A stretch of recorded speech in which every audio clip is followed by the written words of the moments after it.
कांद्यामध्ये रवा घालून तर बघा अशी एक भन्नाट रेसिपी आज बनवूया आपण. एकदम साधा सिंपल पद्धतीने बन जाते. त्याचप्रमाणे खूप अशी हेल्दी इन्स्टंट बनणारी आणि सगळ्यांना अशी आवडणारी रेसिपी आहेत. कुठलाही मैद्याचा वापर केला जात नाही. एकदम हेल्दी आहे. त्याचबरोबर लवकरात लवकर होते आणि मुलांना डब्यासाठी देण्यासाठी एकदम परफेक्ट आहे. कधी कधी नाश्त्यासाठी काही सुचत नसेल तर ही रेसिपी बनवून बघा. घरच्यांना नक्की आवडेल आणि मुलेसुद्धा आवडीन खातील. चला तर व्हिडिओ सुरू करूया. व्हिडिओवरती नवीन असाल तर व्हिडिओ लाईक करा, शेअर करा आणि चॅनलला सबस्क्राईब करा. इथे मी 3 ते 4 मध्यम आकाराचे कांदे घेतले आहेत. आता या कांद्यांना आपल्याला व्यवस्थित बारीक कट करून घ्यायचे आहेत. कांदा बारीक कट केल्यानंतर तो व्यवस्थित भाजला जातो. त्याचबरोबर थालीपीठ बनवत असताना त्याच्यामध्ये जो व्यवस्थित मिक्स होतो आणि बाइंडिंग पण त्याची व्यवस्थित होते. आता हा कांदा बारीक कट करत असताना बरेच जण कांदा बारीक कट करत नाही. त्याच्यामुळे त्याचा जो क्रिस्पीपणा आहे, चव आहे ती कमी लागते आणि तो लवकर शिजला जात नाही. अशा प्रकारचे वेगवेगळ्या नवीन रेसिपी ट्राय केल्यात ना तर खायला सुद्धा खूप भारी लागतात आणि आपल्या गृहिणींना नवीन नवीन रेसिपी ट्राय करायला आवडतात आणि ते आपल्या मुलांना किंवा घरच्यांना सुद्धा खाऊ घालावेसे वाटतात. तर इथे तुम्ही बघू शकता एकदम बारीक असा कांदा कट केलेला आहे. तुम्ही जो कांदा बारीक कट केला करायचं जो साचा असतो त्यानं सुद्धा करू शकतात किंवा चाकूने जेवढा होईल तेवढा बारीक कांदा कट करा. त्याचबरोबर मैत्रिणींनो, ही रेसिपी बनवत असताना आपल्याला खूप बारीक बारीक गोष्टींचे लक्ष ठेवायचे आहेत. म्हणजे आपण कोणत्या पद्धतीने बनवतो, प्रत्येकाची बनवायची पद्धत वेगळी असते आणि साहित्यसुद्धा जे घरी अवेलेबल आहे तेच आपण साहित्य वापरणार आहोत. मग बाकीचे एक्स्ट्राच्या अजिबात वस्तू लागत नाही.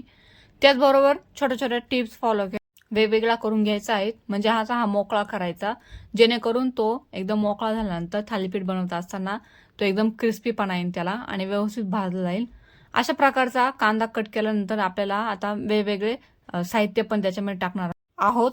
त्या अगोदर आपण आता हे सगळे कांदा चिरलेला एका मोठ्या बाउलमध्ये काढून घेऊया. बाउलमध्ये काढल्यानंतर आपण याच्यामध्ये एक महत्त्वाचं साहित्य टाकणार आहोत, ते म्हणजे रवा. आपल्याला इथे 1 वाटी रवा घ्यायचा आहे. अशा प्रकारचा हा नवीन व्हिडिओ असणार आहे, पूर्णपणे वेगळा आणि तुम्ही कधी याची रेसिपी बनवली नसेल. आता रवा टाकल्यानंतर आपल्याला हा पूर्णपणे मिक्स करून घ्यायचा आहे. रव्यामुळे ना याला एकदम क्रिस्पीपणा येतो. त्याचबरोबर खायला सुद्धा खूप भारी लागतो. आता थोडंसं मिक्स केल्यानंतर याच्यामध्ये आपल्याला थोडंसं पाणी टाकायचं. पाणी थोडं बेतानेच टाका, म्हणजे कसं होईल जास्त पातळ होणार नाही. त्याचबरोबर आता हे हलकंसं पाणी टाकल्यानंतर सुद्धा आपण याला चांगलं व्यवस्थित मिक्स करून घेऊया. याच्यामध्ये थोडंसं मीठ सुद्धा आपल्याला टाकायचं आहे. मीठ टाकल्यामुळं हा पूर्णपणे मीठ ह्या कांद्याला आणि रव्याला मिक्स होईल. नंतर आपण तसं मीठ टाकणार आहोत. आता याला 5 मिनिटं आपण बाजूला ठेवूया. तोपर्यंत थोडं वाटण करून घेऊया. थोडासा लसूण, 2 ते 3 हिरव्या मिरच्या, जिरे आणि एक आल्याचा तुकडा यांना सगळ्यांना आपण खलबत्त्यामध्ये बारीक असं कुटून घेऊया. बारीक याला कुटल्यानंतर याची छान अशी पेस्ट तयार होईल. ही पेस्ट ना खूप महत्त्वाची आहे, म्हणजे ही पेस्ट टाकल्यानंतर खूप असं छान अशी टेस्ट येते. आता ह्या मिश्रणामध्ये बारीक करून घेतलेली आलं लसणाची पेस्ट ही टाकून घेऊया आणि पुन्हा एकदा याला छानसं मिक्स करणार आहोत. पण त्या अगोदर आपण थोडीशी हळद, 1 चमचा धना पावडर, 1 चमचा किचन किंग मसाला, थोडंसं चवीपुरतं मीठ, 1 चमचा लाल तिखट आणि कोथिंबीर टाकून याला व्यवस्थित आपण छानपैकी मिक्स करून घेऊया. तुम्हाला जर अजून थोडंसं तिखट हवे असेल तर तुम्ही याच्यामध्ये लाल तिखट वाढू शकतात आणि किंवा कमी तिखट हवे असेल तर तुम्ही लाल तिखट स्किप केलं तरी चालेल. आता याला पुन्हा एकदा आपण चांगलंसं मिक्स करणार आहोत. मिक्स केल्यानंतर आपल्याला सगळ्यात महत्त्वाचं बाइंडिंग येण्यासाठी 1 वाटी गव्हाचं पीठ टाकायचं. ज्या वाटीने आपण रवा मोजून घेतला त्याच वाटीने आपल्याला गव्हाचं पीठ टाकायचं.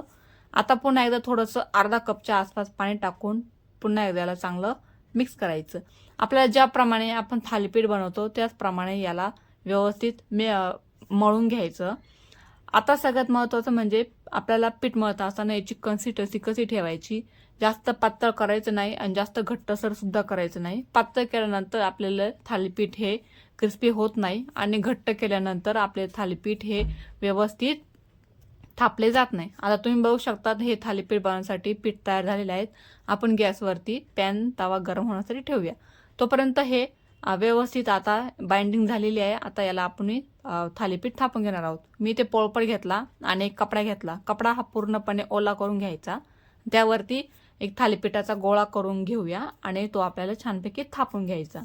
अशा प्रकारे जर तुम्ही कापडावरती थालीपीठ थापलत ना हे म्हणजे तव्यावरती निघण्यासाठी खूप लवकर मदत होते. तसेच आता आपण हे थालीपीठ थापून घेऊया. थालीपीठ थापत असताना नेहमीच आपल्या हाताला हे पीठ चिटकतं, त्याच्यामुळे आता आपल्याला एक ट्रीट वापरायची. इथे मी वाटीमध्ये पाणी घेतलं, पाण्याचा हात देऊन आपल्याला थालीपीठ थापत राहायचे. थापत असताना हे ट्रीट वापरा तुम्ही नक्की, कारण तुम्ही जसं जसं पाण्याचा हलकासा हात लावा तसं तसं थालीपीठ पसरण्यासाठी सुद्धा मदत होते आणि हाताला सुद्धा चिटकत नाही. आता पूर्णपणे आपलं थालीपीठ थापून झालेलं आहे आणि गॅसवरती तवा गरम सुद्धा झालेला आहे आणि त्याच्यावरती हलकंसं तेल टाकून आता हे आपण रुमाल असा उलटा करून टाकणार आहोत. उलटा करून टाकल्यानंतर लगेच त्याचा वरचा कपडा काढून घ्यायचा. तुम्ही बघू शकतात की त्या आरामामध्ये हे थालीपीठ निघलं आहे. एकदम सोपी पद्धत आहे ही. बरेच जण काय करतात, ताटावरती पण थापतात आणि तव्यावरती पण डायरेक्ट थापतात, पण ती प्रक्रिया थोडी अवघड आहे. ही एकदम सोपी आहे. अलगद हे थालीपीठ निघले जातं, जास्त अजिबात मेहनत लागत नाही. तुम्ही अशा प्रकारचा एक रेसिपी नवीन नक्की बनवून बघा. हलकंसं तेल सोडून याला पुन्हा एकदा आपण याला बाजू याची पलटून घेणार आहोत. आता गॅस हा आपल्याला मंद आचेवरती ठेवायचा नाहीत आणि फुल आचेवरती सुद्धा ठेवायचं नाहीत. एकदम मिडियम फ्लेमवरती गॅस ठेवायचा आहे, जेणेकरून मध्यम आचेवरती आपल्या हा थालीपीठ एकदम व्यवस्थित भाजले जातात आणि एकदम छान असे चव सुद्धा येते याला. एक थालीपीठ बनवल्यानंतर आपण लगोलग दुसरं बनवून घेऊया. त्याचबरोबर आता हे थालीपीठ तुम्ही बघू शकतात व्यवस्थित भाजलं जात आहे. तोपर्यंत तुम्ही याला याची चटणी बनवू शकतात. तुम्ही याला चटणीसोबत खाऊ शकता, त्याचबरोबर सॉससोबत किंवा लोणच्यासोबत सुद्धा हे थालीपीठ खाऊ शकतात. एकदम हेल्दी आहेत. याला कुठलंही आपण जास्त अनहेल्दी इन्ग्रेडियंट वगैरे अजिबातच वापरले नाहीत. झटपट तयार होतं, एकदम घरच्या साहित्यामध्ये सुद्धा तयार होतं हा थालीपीठ. त्याचबरोबर हे मुलांना तुम्ही डब्यासाठी सुद्धा देऊ शकतात किंवा प्रवासामध्ये पण खाऊ शकतात. अशा प्रकारचा हा इन्स्टंट बनणार थालीपीठ तुम्हाला कसं वाटलं नक्की कमेंट करून सांगा. आणि एकदम नव्या पद्धतीने मी बनवले आहेत. तुम्हाला असे छान छान व्हिडिओ मी तुमच्यासाठी बनवून घेत येत राहीन. तुम्ही माझ्या चॅनलला नक्की सबस्क्राईब करा. त्याचबरोबर आता हे थालीपीठ आपण एका थाळीमध्ये काढून घेऊया आणि तुम्हाला मी आता याचा लुकसुद्धा दाखवते. एकदम सॉफ्ट आहे, क्रंची आहे, टेस्टी पण आहे. एकदम खायला चवदार असणार आहेत. मुलं तुमची हट्टानं मागून खातील. त्याचबरोबर मोठ्यांनाही हे थालीपीठ आवडेल. खायला एकदम भारी लागणार आहेत आणि याची जी प्रमाण आहे ते सुद्धा एकदम योग्य प्रमाण घेतलेलं आहेत मी. आणि जे साहित्य वापरले आहेत चवण्यासाठी ते सुद्धा एकदम व्यवस्थित आहेत. तर असा माझा आजचा व्हिडिओ तुम्हाला कसा वाटला कमेंट करून सांगा. आणि व्हिडिओला लाईक करा, शेअर करा, जास्तीत जास्त सबस्क्राईब करा. मी तुमच्यासाठी पुन्हा एक छानसा असा व्हिडिओ घेऊन येईन. तोपर्यंत बाय.